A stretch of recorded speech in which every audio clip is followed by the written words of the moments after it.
Hello friends, long time no see. This is a video I decided to do yesterday. So I've had this idea in the works for probably about a year, but I've never had the balls to actually do it. So this video is a rant. It's all about how much I loathe Riley Sager and his writing. The person, I guess not so much. I mean, he's an author, like author and books aren't always, you know, I can keep them separate. I've done it multiple times. But Jesus fucking Christ, like he can't write. So this is a Riley Sager rant. I do not understand why everybody loves his books. I do not get it. And I know I'm the minority, and that's like the disclaimer. Please don't come in my comments, tell me how wrong I am and how I just haven't read the right one. I really don't give a shit. I do not like his writing. I do not like his books, and I will never read another one again. So you're not going to convince me. Please take this in good fun. Like, this is just my feelings on his books and what the problems that I see with them. And I'm all about reading problematic books and being okay and seeing the problems, but still enjoying them anyways. I'm all for that. That's totally okay. I just can't stomach reading them. They make me so angry that I do not enjoy them. So while other people could say the same thing about certain fantasy romance, like something bugs them so bad that they just can't enjoy it, that's how I feel about Riley Sager. So if you want to just be here for the rant and listen to me ramble and just babble incoherently, well, I'm hoping I'm not super incoherent. I hope I can like form some thoughts that make sense to everybody as to why I hate his books. Then feel free to stick around because this is going to be a big rant. And I also want to add happy birthday, Cassidy. The day this video goes live, it will be Cassidy from Covers with Cassidy's birthday. I will link her down below. Go check her out if you already haven't. I don't know why you are not subscribed to her already. But she's been bugging me to make this video for a while and trying to encourage me to do it, even, knowing that I wasn't doing so well when it came to filming and stuff like that. And she's been gently encouraging me for over a year to do it. So while talking to Mel, I decided, you know what, I'm gonna fucking do it. So here you go. Happy birthday, Cass. Okay, so where do I start? So I guess I will start back when I first heard of Riley Sager and how I got into reading him. So I've been a member of Book of the Month, which you see advertised all over BookTube. I've been one of their subscribers since like 2017, 2016. I found Book of the Month before I found BookTube. So I had just started getting back into reading again really heavily, and I kept going to my library, and I was stuck in a reading rut where I only was reading authors that I knew really well, which, is either somebody told me to read them or, like I was reading a lot of Stephen King, which I'd read most of his already, stuff like that. So I was kind of stuck in a reading rut. I wanted something new. I wanted to expand. I just didn't know where to find new good books to read. And again, before I discovered BookTube. So I was just kind of Googling and I found Book of the Month. And so I got on there and I was like, oh, this is really, at that time, I think it was like $12 a month maybe, or $10 a month.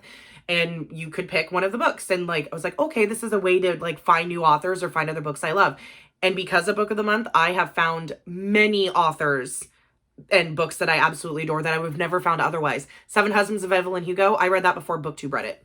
Like, absolutely loved that book. So I found like Taylor Jenkins Reid, The Heart's Invisible Furies, All the Ugly and Wonderful Things. There's so many books that I read in the early days of Book of the Month that have become all-time favorites for me. So I had been a subscriber, and I hadn't been a subscriber for very long. I think I started like subscribing to them in January of 2017, and Final Girls by Riley Sager came out in July of 2017. And I would also like to note that Riley Sager tends to release his piles of crap shit books right around my birthday, and I find that very offensive. Like, sir, can you please stop? And it seems to be that he's now moving them, because my birthday's July 10th, and instead they've like, Final Girls was released July 11th.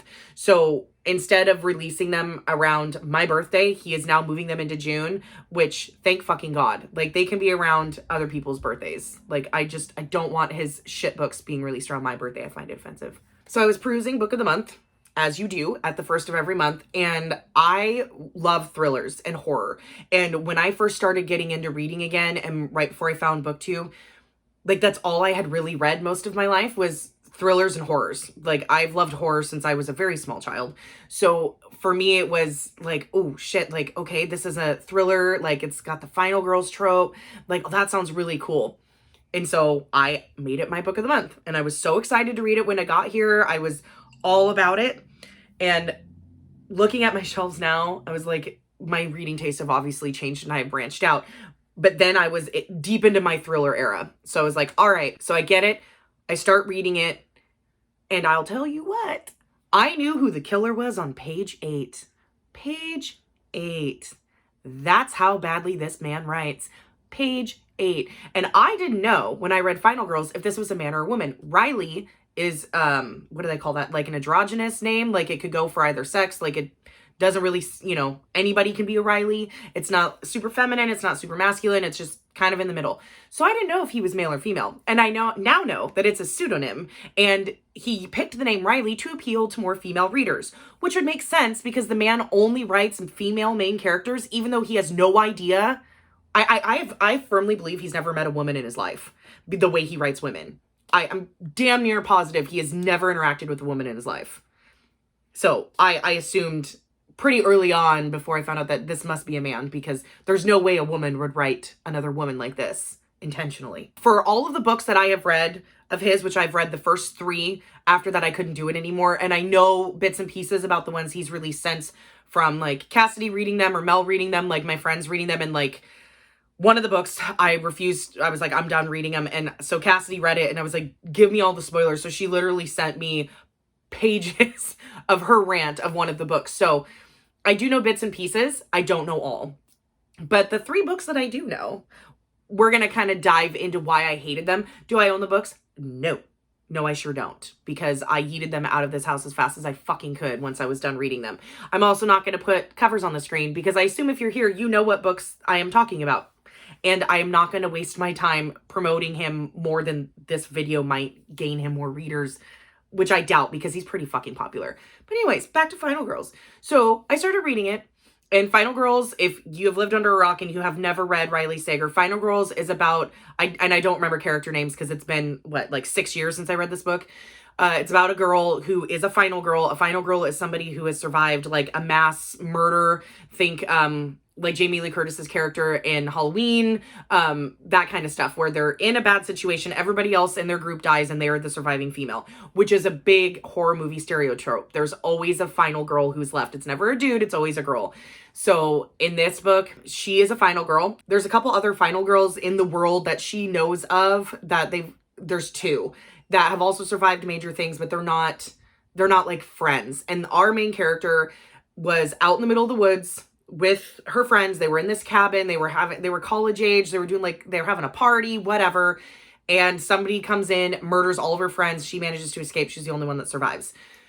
So the very beginning of the book, she is sitting in a coffee shop with a police officer, the one who saved her life, mind you. So this guy had apparently saved her life, and he still meets up with her now and again to check in on her and see how she's doing and blah, blah, blah. This was page 8 when I knew immediately that this police officer was the killer. He was the one that murdered all of her friends. He was the one that was now trying to pick off the other final girls. He was the murderer. And it was so blatant to me because the way he talked to her, the way he acted towards her, the way like that where she describes what happened to her in the woods and how they were out in a cabin in the middle of fucking nowhere woods. And this guy just magically comes in there, murders everyone, lets her escape. And then this cop is just magically driving by on the road and sees her standing there freaking and screaming out. Hello, like that is like horror movie 101. Like just like in Scream when Skeet Ulrich's character Billy like comes up through the window right after Ghostface was trying to attack Sydney. I mean, it's like he pulled it right out of Scream. It was like, okay, blatant. Like that is so fucking obvious. It was obvious to me. I was like, he's killer, guaranteed. Sure shit, he was the fucking killer. Somehow he got obsessed with this girl. Don't know how, because he didn't know her at all before that. I don't remember if he stalked her, but either way, it was like out there, did not make any fucking sense. And the whole middle of the book was just straight shit garbage. It was like he had that little bit in the beginning where you see him and then he's not really there the rest of the book. I mean, he's there in and out, like talking to her now and again. But what really pissed me off, because even though I figured out who the killer was, and I was like, okay, well, maybe just the flow of the book will make it better. No, it didn't. Because this main character was the dumbest, dumb, blonde horror movie bitch that you... Bleh. She had no agency. She was dumber than a box of fucking rocks. She had no common sense. She was very much the... I need a man to protect me. Like, I don't know what to do. If something's happening to me, I just got to sit here and wait for a man. It was very, like Sydney says in Scream, like that, you know, it's always a bleach blonde bimbo who's running up the stairs instead of running out the front door, and it's insulting. That's exactly what Riley Sager's female characters are. They're that girl. No thought in her head whatsoever, has no self-awareness. Like, were you reading about this character and you're like, how the fuck did she survive? Well, the only reason she survived is because the cop killer let her. He let her survive because he was so obsessed with her for whatever reason. That's why she survived, because he allowed her to. She wouldn't have survived otherwise. This is the bitch that would have been sitting on the couch hiding under a blanket being like, oh, if he can't see me, then obviously, you know, he's not going to find me. That's how stupid he writes his characters. And I was shocked at how dumb she was. And there's the other two final girls come in and out. Like, one ends up dying and the other one, or somebody pretending to be one, comes into her life. Her boyfriend's kind of in and out, but this girl just makes dumb decisions that no normal functioning adult female would make. Like, especially in her situation where the other final girls are being killed, or, you know, one has been killed or hasn't been heard from, and you're kind of scared because it's like, oh shit, what if they're coming for all of us? You wouldn't just be letting random chicks come live with you. You wouldn't be making the decisions she's making. It's like, in order for this story to work, Riley Sager had to make his main character as dumb as fucking possible and not think like how a normal functioning woman would think. Like, I'm sorry, I know with trauma and other stuff, like, your brain doesn't always work the way it normally would work, but this was just like extreme. Like, just even her everyday life, just living normally and doing what she does, like, she was just making the stupid ass fucking decisions. And I was like, okay, you deserve to die at this point. You deserve to die. So by the end of the book, I had fully decided that obviously Riley Sager was a man, because there's no way he just did not know how to write women. And I was like, well, this is his debut. Maybe this is just a one-off. Like, the concept was a cool concept. It just wasn't executed well. I gave it 3 stars. I'm like, okay, I'll give it another shot. Next summer rolls around and The Last Time I Lied comes out. Another cool concept. A campground that was, you know, there's something tragic happened in this like camp. It's like a sleepaway camp. It reminded me a lot of The Parent Trap, like especially the Haley Mills ones from the 60s, like just where there's all these different cabins out in the woods and there's a lake, and it's like, you know, you go for this entire summer, like kind of had that vibe, and then something bad happens and they shut the camp down. And then they're reopening the camp again. And one of the girls that was there this summer got shut down, is brought in as an art teacher for the camp. And she wants to figure out what happened to her 3 friends that went missing. Sounds like fun. Like, I was like, okay, great concept. Horrible execution. Again, we get another female who you think has her shit together. She's an artist. She's like, seems to be doing well for herself. Is curious, wants to come back and figure out what happened to her friends. Again, she needs a man to help her and save her, because God forbid she thinks for her fucking self. And the ending of that one was so stupid. And I know a lot of people loved the ending of that one. I mean, this one was just her like wandering around the camp, like trying to figure out, like, the son of the owner. She thought, well, maybe he was the killer, when no, he was not. Like, he was just trying to help her all along. And she obviously had a huge crush on him. So she had the conflicting emotions. But again, just, this girl had no fucking common sense.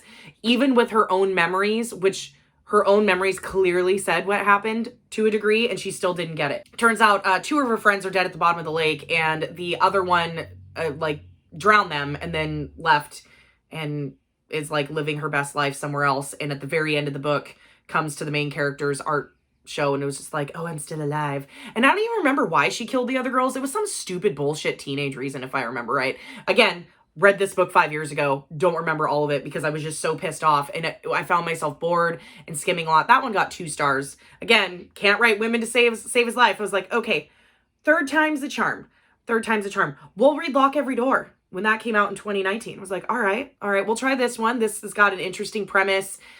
A girl is kind of down on her luck, and so she moves into this like apartment building where all these rich people live to like apartment sit, and she's getting paid buco bucks, but there's these weird rules you got to follow, like you can't bring anybody in and you can't be out past a certain time. And okay, kind of weird, but doesn't matter, money's good, I'll do it anyways. Dumb bitch. Again, this one was kind of an okay concept. I was kind of like, meh. The ending to this one and it was so dumb. So this girl is stupid, for one. I understand being down on your luck and being desperate for money. Why don't you be like everybody else and either go be a waitress, like something, but you don't, I mean, if something's too good to be true, it probably is. So if you're down here, go get a waitressing job. I don't care if you're like dishwashing or bussing or something, like you can, there are things you can get that aren't literally putting your life in danger for some sketchy ad that you saw somewhere.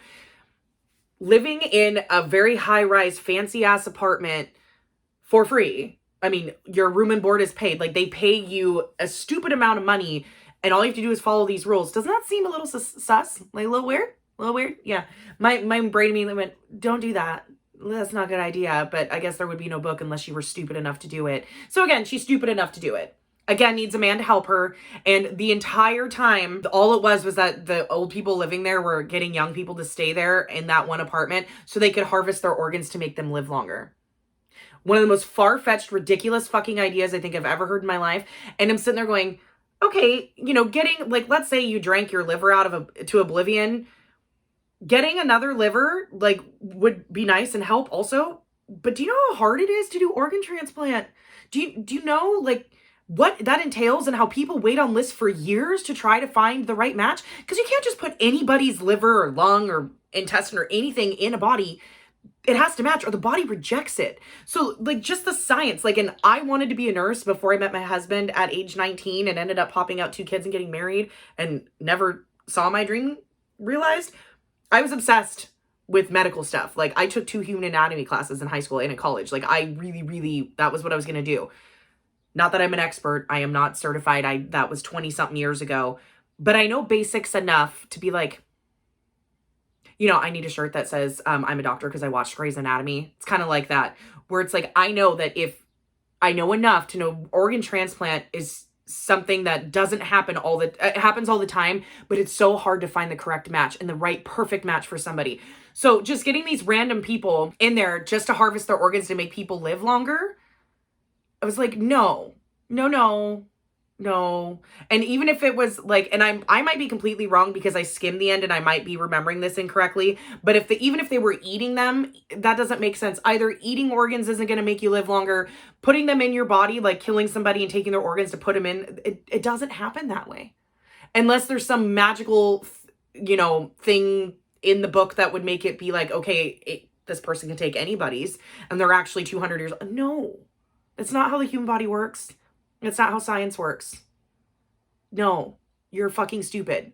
The terrible book. And now we get into the books that I have never fucking read. So after that was Home Before Dark, which from what I understand, from what everybody has said, I think that one's more of a haunted house like story.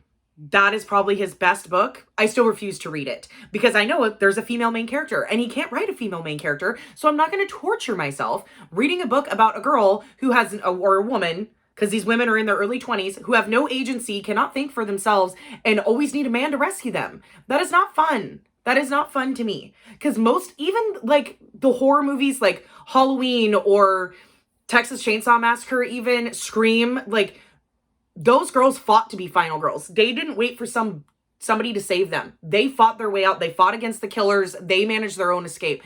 They weren't somebody sitting there being like, somebody help me because I'm a helpless girl. Like, it's just, no, he can't write women. So I wasn't going to read it. And for what everybody, I think that's his highest rated book on Goodreads. Let's see, what is the rating on it? 4.08. It's probably the highest. So I didn't read that one. I know it's a haunted house story and I know people really liked it, but I don't know like the ins and outs of that one. But I know The House Across the Lake, which was next, or wait, no, it wasn't. It was Survive the Night, which everybody hates Survive the Night. That's the one that takes place in the 90s where the girl gets a ride home from college for a college spring break or something with this guy that may or may not be a killer. I don't think, like, I want to see what the rating is because I know most people hate that book. Riley Sager lovers hate Survive the Night. It's a 3.52. That's not horrific. But I know Riley Sager lovers love or hate Survive the Night, excuse me. And that's pretty bad because even, you know, like my friend Sarah loves Riley Sager and she thinks it's funny that I hate him so much. And she will read everything he puts out. And even she said she did not like Survive the Night and she loves every other book he's ever written. So, I mean, to be fair, and I don't even remember what the twist was on that one because again, I didn't read it and so many people were just saying it sucked. I think it had something to do with mental health. Like she just wasn't all there. And so it was like something she made up in her head maybe. I'm probably wrong. Again, I have not read that one. And then House Across the Lake, which came out last year. Cassidy sent me a rant on this one. And this, what he does, which is even better, I can't write a female character. And so I'm trying to make it a little bit more adult and better, not such a dumb blonde bitch. And I'm just going to make her be the unreliable alcoholic female narrator, because we haven't seen that overdone for years. Yes, great choice. Great choice. And that's exactly what she was. She was just a drunk. And like, I can't even remember Cassidy's whole rant, but there was something about the lake to where the lake must have been the size of a river, like lengthwise, like tiny, because the speed at which they got across this supposedly huge lake was absolutely asinine and unbelievable. And especially in like small, I think it was a tiny boat. And she hated that he used the alcoholic, unreliable narrator trope because it just takes away from the story. And I agree. It's overdone. Let's stop, please. And I think she rated it super low. A lot of people liked it though. 3.58. So I guess not a lot. Cassidy rated it a 1 star. A 1 star. I remember that. And I'm sure she'll probably read the next one, because a lot of people, even when they hate them, read the next one. Like the only one left comes out June 20th. Oh, so it's already out. It's past the 20th now. So his new one, The Only One Left, is already out. And I don't even know what that one's about. It's probably about some dumbass woman. Oh, yeah. Oh, well, one of my friends has already read the new one and rated it 2 stars. So that doesn't bode well. The Only One Left. I mean, again, cool concept. I just read the synopsis, and it's a really cool concept about this one woman, like in the late 20s. They said she hung her sister with a rope, and she became this like jump rope chant, like schoolyard chant. And then as she gets older, like her dad is stabbed to death. Like pretty much everybody in her family is dead except for her. And then it goes to the 80s, and this woman, your main character, a female, is going to take care of, the supposed murderer, and she's wheelchair bound and is rendered mute for multiple strokes and communicates using a typewriter. And she says she wants to tell her whole story and all that stuff, and things get weird. Sounds like a really cool concept, but one of my friends already gave it 2 stars and said it was his least favorite. So that already tells you, he just can't write women. So like, I don't know exactly how to end this. This was kind of like a bumbling rant because I only read the first 3 books that he's written, and the other ones I don't know enough about to comment on. And even like Lock Every Door, I skimmed towards the end. So like, I'm sure I missed things, but I just can't stand his writing. He cannot write women. And I think that is my biggest gripe. There are some authors that can, have written female main characters, and like they're good sometimes and bad not. He's bad all the time. Why are you writing books only with female characters? Oh, I know why. Because you want females to read them, because the females are your target audience, especially with thrillers, because us females, we're hoes for thrillers, I guess. So you're trying to sell more books. The only problem is you can't write a woman. Why don't you try talking to one? Like have one beta read and sit with you and like be like, no, a normal woman wouldn't do that. No, she wouldn't do that either. No, because that would probably be helpful. Maybe. I doubt he would change it because, obviously he seems to think he knows women really well, or he would, stop writing them. Like, please write him. I would love to see him write a book with a male main character to see how he'd do it different. The only thing is, I don't think he can, because he expects all of his main characters to be dumbasses who don't know what they're doing in order to make his stories work, which again means that he's not a good writer if you can't make your story work without having a dumb as fuck main character who has no agency. So you're really not that good. I would love to see him write a book with a male main character, but he never will. He'll just every year pump out some other shitty, well, not very thought out, thriller with some dumb female main character who doesn't know what she's doing and is probably got the brain capacity of a 6-year-old.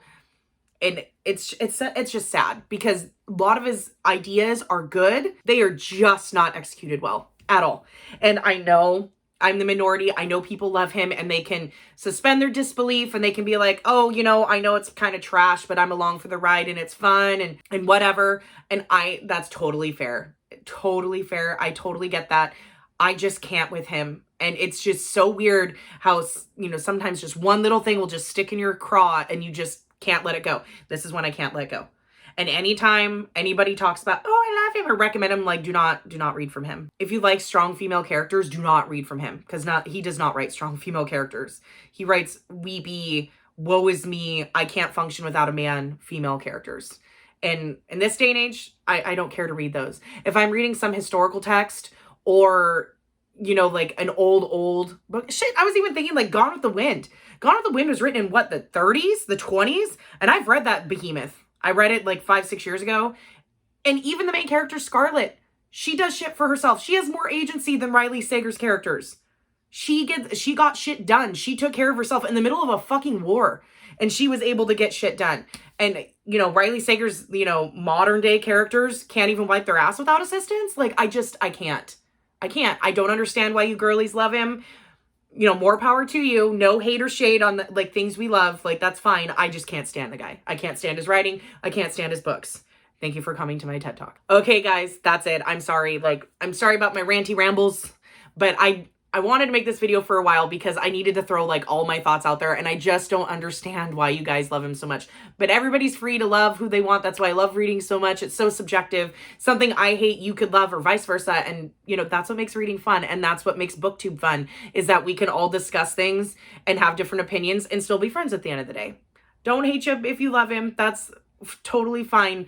If it brings you joy and like fun and you can suspend your disbelief, have fun. I just cannot do it. I just can't do it. But again, I wanted to say happy birthday, Cassidy. I hope you have a great day. But that is it for me for now. See you guys soon. Bye.